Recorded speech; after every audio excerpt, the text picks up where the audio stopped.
Good morning, students. Welcome to our English class. Today we will read a poem, How to Tell Wild Animals. How to Tell Wild Animals, written by Carolyn Wells.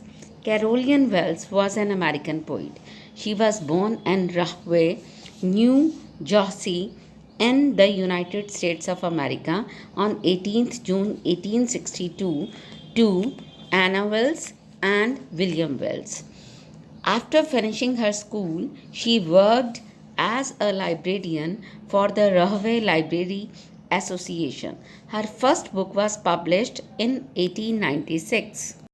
The poem How to Tell Wild Animals revolves round the individual identities of various wild animals. These identities are wild in the sense that these animals hunt other animals in a dangerous manner. In this poem, alliteration and repetition, the poetic devices are used, and the literary figure poetic license is used. Poetic license means when the poet uses his own words or twists them for rhyming purpose. So let's start the reading of the poem. First of all, we will read the first stanza. Then after that, we come to know about its explanation and its meaning. If ever you should go by chance to jungles in the east, and if there should to you advance a large and tawny beast, if he roars at you, you are dying, you'll know it is the Asian lion. So, in this paragraph, ever means at any time, by chance means all of a sudden, in the east means in the eastern regions, advance means coming towards, large means huge, tawny means brownish or yellowish, beast means animal. It means if you go by chance to the jungles of the countries lying in the east, you will see a grand and majestic wild beast.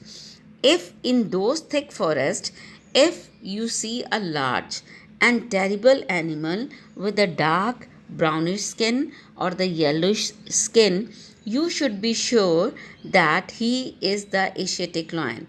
And if he roars loudly and the roar terrifies you to death, then you are hearing the roar of an Asiatic lion. Now, let's read the second stanza. Or if sometime when roaming round, a noble wild beast greets you with black strips on a yellow ground, just notice if he eats you. This simple rule may help you learn the Bengal tiger to discern. So, in this paragraph, roaming round means wandering, noble means grand, impressive, wild means not domestic, beast means wild animal, greets means welcomes, stripes means lines, notice means to see carefully, and discern means recognize. It means if you are roaming around in the forest and you see a noble beast, you must understand that you are face to face with the Bengal tiger. This noble beast has black stripes over his yellowish hide. He is so quick that the moment you notice him, he will eat you at once. This is the simple rule of distinguishing the Bengal tiger.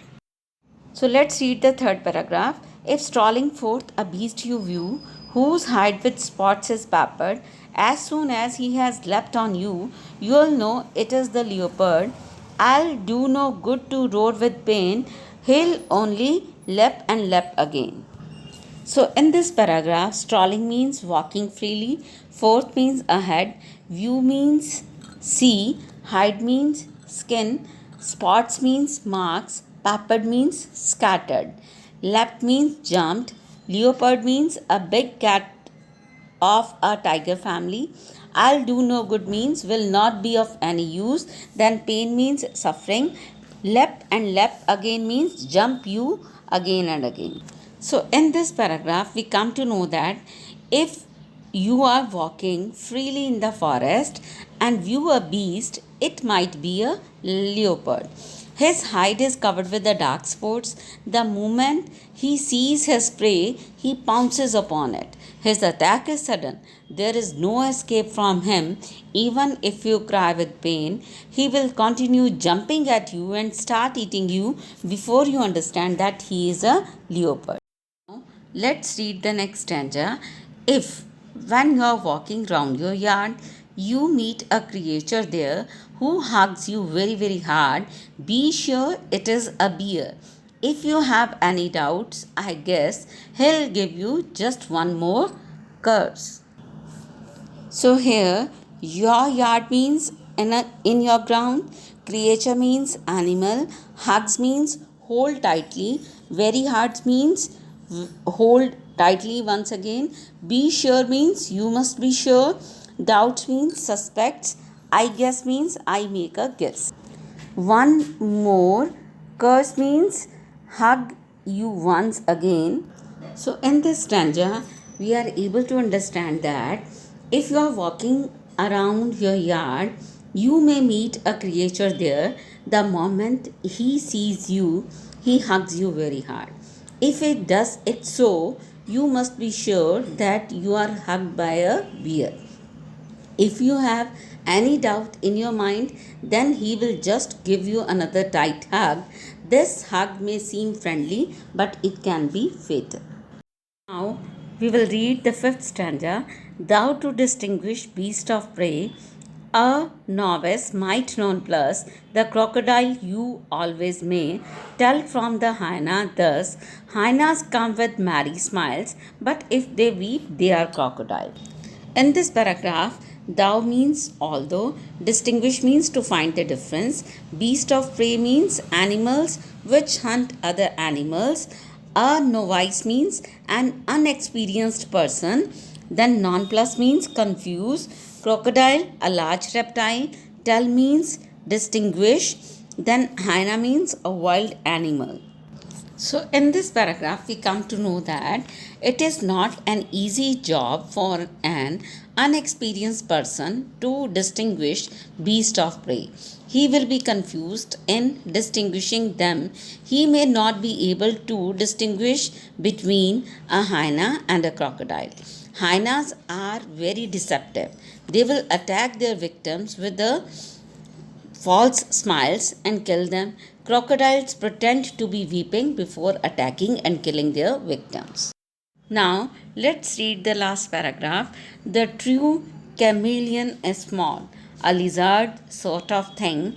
He hasn't any ears at all and not a single wing. And if there is nothing on the tree, 'tis the chameleon you see. So, in this paragraph, chameleon means a lizard like small creature and lizard a small reptile. So, here the poetess gives us the differences between chameleon and lizard also. A true chameleon is a small animal. It looks like a lizard. It has no ears at all.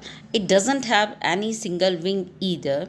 If you see only this creature on the tree, not any other thing, you must be sure that you are looking at a chameleon. So, in the last, we are able to understand the style of this poem is humorous. This humorous poem suggests some dangerous ways to identify the wild animals.